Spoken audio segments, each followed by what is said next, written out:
Sandali, bukas mo na. Magandang umaga sa lahat. Nandito kami ngayon sa loob ng administrative building dito sa Zone U1 Technology Corporation. Ito yung na-raid na POGO noong March 13 kasama ang Presidential Anti-Organized Crime Commission as well as the PNP CIDG at ang other or ibang law enforcers dito noon. At kung matatandaan ninyo, ito yung building kung nasaan yung office or offices ng POGO compound. Itong compound na ito, ang tawag dito ay Baofu compound. Nandito ito sa Barangay Anupol, Bamban, Tarlac. At ngayon, nandito kami ulit kasama ang Anti-Money Laundering Council together with the PAOK as well as the law enforcers gaya ng CIDG. May mga ilang members din ng Barangay Tano o Barangay Kagawad na nandito to witness the opening of vaults dito sa loob. Dito sa building lang na ito, merong 4 na vaults na nandito ngayon na nabuksan na ng law enforcers together with the PAOK at ang Anti-Money Laundering Council. At isa sa mga vaults nakitaan ng cash which is worth roughly around 5 million pesos in cash and some change. May mga bags of coins as well as 1,000 peso denominations, 500 peso denominations, 200 peso denominations, 50 peso bill denominations ang nakita doon sa loob ng isang vault o yung vault number 3 na nabuksan dito sa second floor nitong building. Kasalukuyan silang nagbibilang dito ngayon kung ilan exactly yung pera na nakita doon sa loob ng vault. May mga passports din na nakita sa ilang mga doon sa 4 na vaults. Tapos meron din mga assorted documents, few SIM cards, bag of coins din na nakita doon sa second floor. So bali nandyan sila nagbibilang ng pera doon sa loob ng isang office sa second floor. Nandito kami sa administrative building at walang kuryente dito sa loob ng compound dahil pinutulan na ng kuryente itong buong compound na ito. At para mabuksan yung mga vaults, gumamit sila ng acetylene to open all the vaults that are here. So far, we have opened 4 out of the 27 vaults today. At wala pa mga bandang 11 a.m.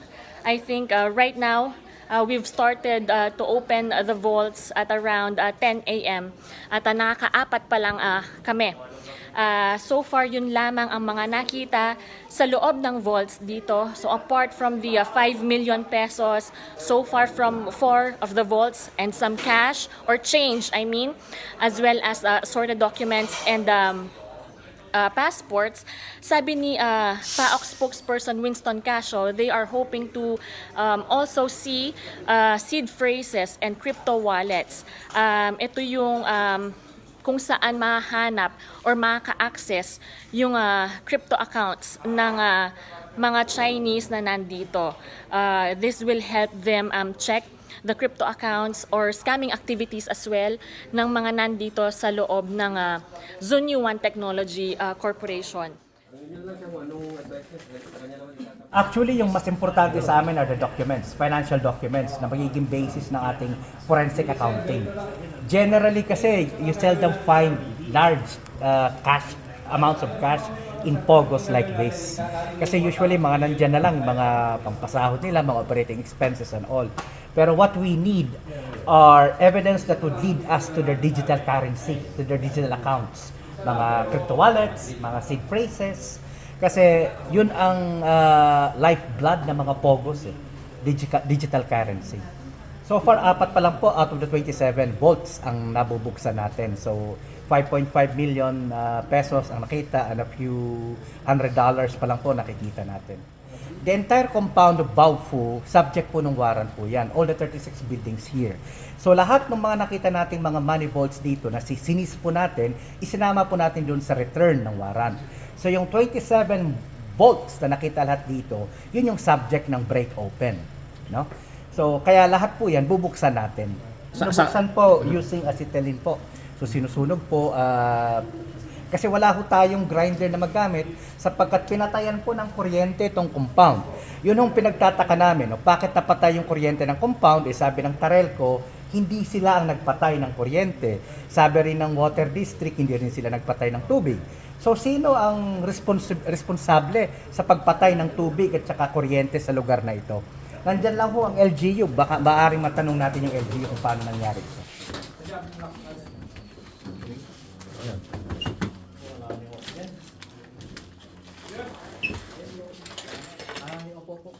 At yun lamang ang mga pangyayari dito sa loob. At mamaya magbubukas pa sila ng other vaults, 27 pa or 23 pa ang bubuksan na vaults dito sa loob. May nakita din palang susi kanina. So hopefully, yung mga susi are keys to the vaults that can be opened easily already. Yun lamang ang mga pangyayari dito. This is Joanne Manabat para sa Rappler here at Bamban, Tarlac.